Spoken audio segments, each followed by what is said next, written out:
Let's warm up.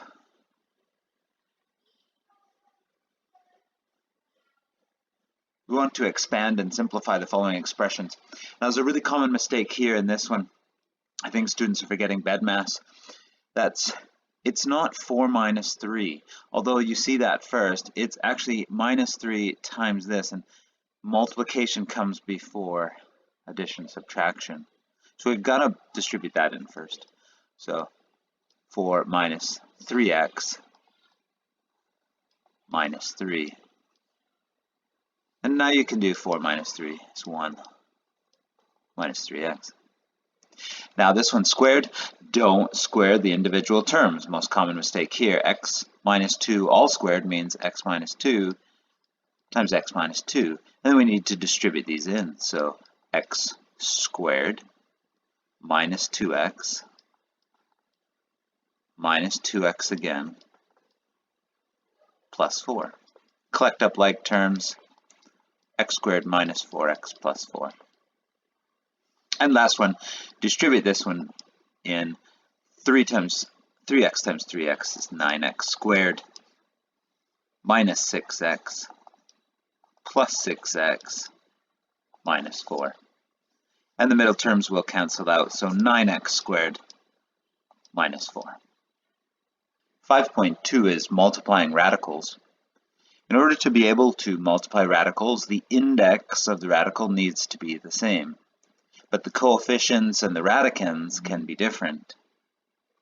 Now, whenever we're going to multiply, we want to multiply the coefficients first. So in this example, a times c is just a times c. And we multiply the radicands, b times d, so it's just b times d in the radicand. And then we always want to simplify. We may create a perfect square or cube inside here that we want to simplify and get out. And that's it. For our first example, let's try multiplying 3 root 6 times 5 root 20. So we want to multiply the coefficients together. 3 times 5, 15. And 6 times 20, 120. That's it for multiplication. Now we want to see if we can simplify this. Are there any perfect squares in there? This is divisible by 4, and 4 is a perfect square. So I'll separate that out. The square root of 4 is 2, so it would come out here. There's no more perfect squares left in 30. That's just 2 times 5 times 3. 15 times 2 is 30, root 30. Next one, we've got the square root of 13 times the square root of 13. Now the square root of 13 times the square root of 13 is the square root of 169. So we're multiplying coefficients. 1 times 1 is 1. 13 times 13 is 169. Now this is 13 squared, so it's actually just 13. And in general, you can just show that. If you square a square root, it's going to cancel and you're just going to be left with the radicand. For example 3, we're moving up to cube roots. We want to distribute this term into the brackets. Now there's nothing we can do in here. These cannot be put together. We're subtracting and the radicands are not the same. So negative 2 times 4 is negative 8, and the cubed root, we can multiply those together. 12 times 2 is 24. Negative 2 times negative 3 is positive 6. Cubed root of 12 times cubed root of 3. Again, the index of the radical is the same, so we can multiply those. So the cubed root of 36. And we're done the multiplying, and now we just want to simplify. So we look for a perfect cube in here, and there's a perfect cube of 8. We look for a perfect cube in 36, and we cannot find one. 36 is just 6 times 6, so that's not going to be a perfect cube. So we'll leave that term, that's done. This one comes out as cubed root of 8 is 2. Cubed root of 3 stays in there. And multiply these two together. Negative 16 cubed root of 3 plus 6 cubed root of 36. Now the last one, we're going to multiply these two. First term times first term. So 4 times 4 is 16. The radicals have the same index. So we got the square root of 25. Next one, this times 2. Now this one doesn't have a radical, but you could pretend it's the square root of 1. So 2 times 4 is 8. See that? Because this would be a coefficient. It's definitely not in a radical. And then the square root of 5 times the square root of 1. Same deal for this one. Negative 2 times 4 is negative 8. And the square root of 1 times the square root of 5. And negative 2 plus 2, or negative 2 times positive 2. Now the middle two terms cancel out, and so we're left with 16. Square root of 25 is 5. These are canceled, and minus 4. We have 80 minus 4 is 76. Now this is actually a special case when we have the same thing here, the same two terms, but a different sign. These are called conjugates. For example 5, we want to simplify this and also identify which values for these variables we can use. So first let's distribute in this. We've got negative 2 times 4 is negative 8. We've got the square root and the square root, so we can multiply those two together. We've got 22 c to the power of 4. Next is negative 2 times negative 3, positive 6. And we've got a square root and a square root, so we can multiply those together. So 33c. Now we want to see if we can simplify things. In this one we have c to the power of 4. If we take the square root of that, we get c squared. 22 is just 2 times 11, so it does not have any perfect squares in it. And neither does 33, and neither does c. So we're done with this. And last, what values of c can we use? Well, c is under a square root, and if we want real numbers as a result, c will need to be greater than or equal to 0. Next one, example 6, we want this squared. So first I'll write that out as two binomials. And we're not squaring the individual terms, we're squaring the whole thing together. There we go. And now we want to multiply the first term by this first term, and so on. So 2 times 2 is 4. They're all square roots, so we can multiply these radicands together. 9a squared. Next one I'm going to do is the first and the last here. So 6, 12a squared. Next I'll do the last term of the first one here times this one. So 6, 12a squared. And then I'll do this one here times the last one here. 9, 16a squared. Now I want to collect up the like terms and simplify. So this one is 4, and this whole thing in here, this whole radicand is a perfect square. So I can take the square root of that, it's just 3a. I can add these two together, plus 12, and also take the perfect square out of here, which is 4. Maybe I'll separate it in this step. So 4 times 4a squared is the perfect square, and the 3 in here would be left in. And last is this term, and this is a perfect square, so we're just going to be 4a there. This is 12a, this is 2 times 12 is 24, square root of a squared is a, 6a, and collect up the first and the last terms because now they're similar. 48a plus 24a root 3. And what values of a can we use? A is under the radical sign, and so a needs to be greater than or equal to 0. Example 7, we're doing the same thing. We want to multiply and simplify. First term times first term here, 10 3c squared. First term times the last term, minus 5 root c. So remember, this acts as a coefficient, so it multiplies by the 5.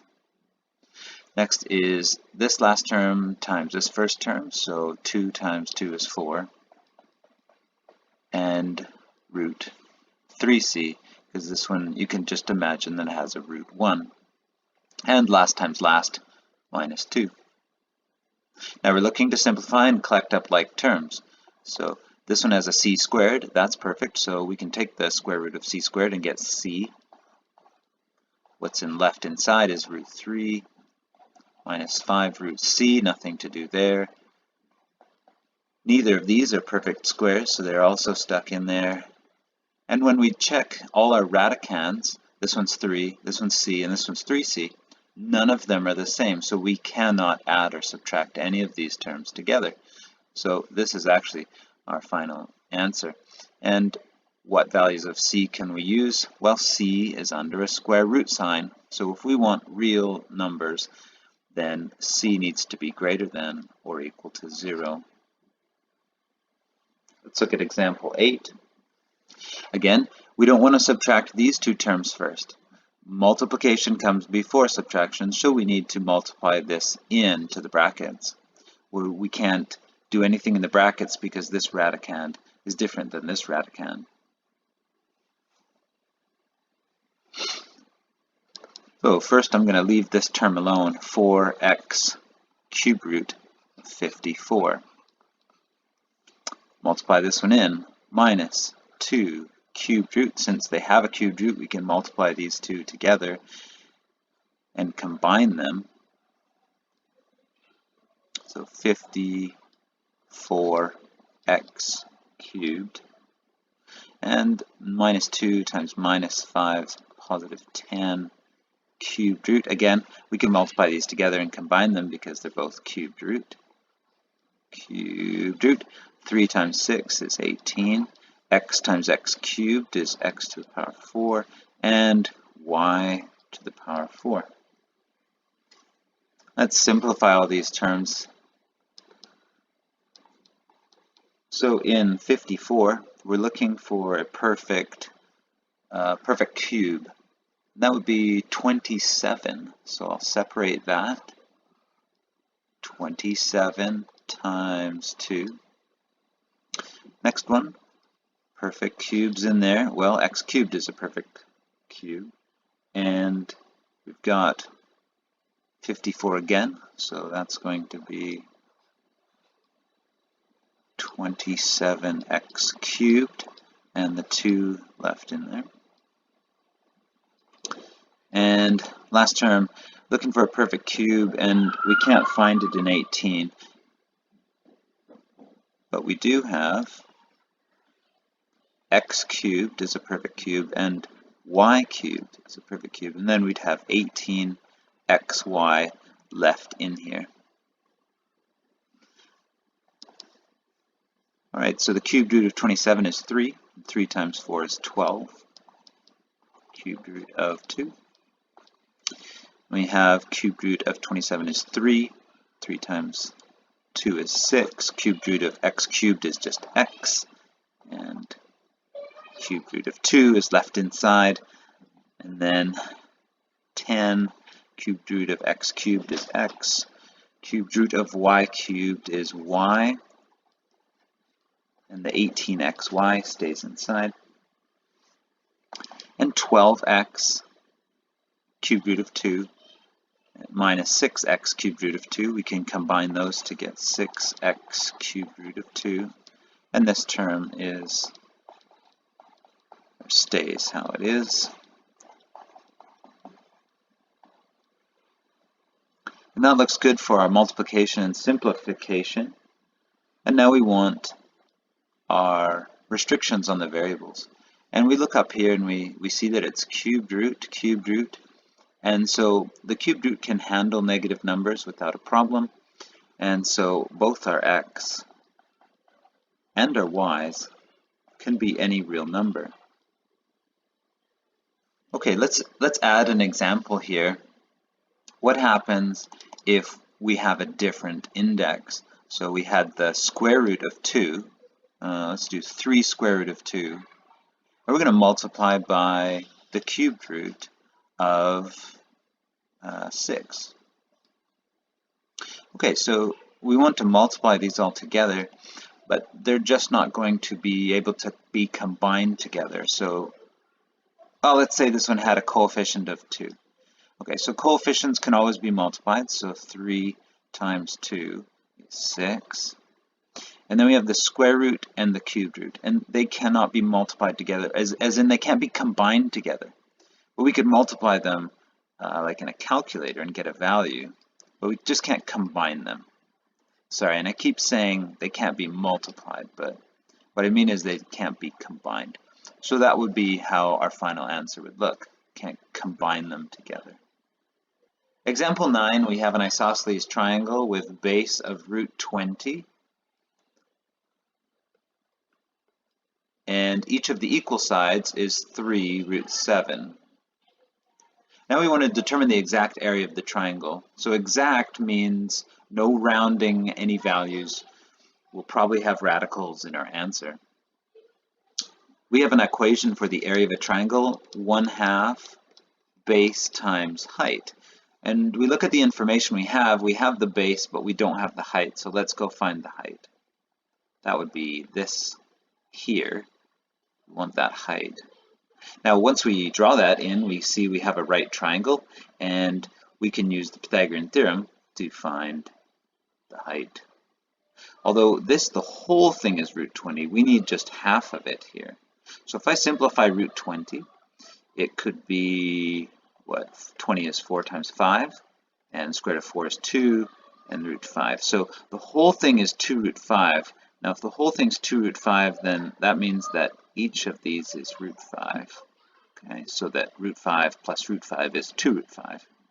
So just this half here is root 5, this side of our right triangle. So we've got a squared plus b squared equals c squared. We'll call this an a. So root 5 squared plus b will be our height, and c will be 3 root 7. Now, the square root of 5 squared is just 5. And 3 squared is 9. And root 7 squared is just 7. Let's subtract 5 on both sides. Minus 5, minus 5. And on this side we've got h squared is equal to 63 minus 5, which is 58. And we're going to take the square root of both sides. Now normally when we take the square root of both sides we would get a plus and minus, because we took the square root of h squared here. But we don't want the minus, so we're only interested in the positive because we're looking for a linear side measurement here. So just h is equal to the square root of 58. I'm going to take that value there and put it as my h in my area equation. So I've got 1/2 base. I'm going to use our simplified base here, 2 root 5. And our height, which is square root of 58. And 2 times 1/2 actually just gives me 1. So I'm just left with square root of 5 times the square root of 58, which is 290. And that's actually not containing any perfect squares, so we can't simplify that. So we're just looking for units. We're doing area. We were measuring everything in meters, and so our area is the square root of 290 meters squared. This was part of algebra in number 2, solving problems that involve operations on radicals. Here's some homework. Give it a try. See if you know what you're doing.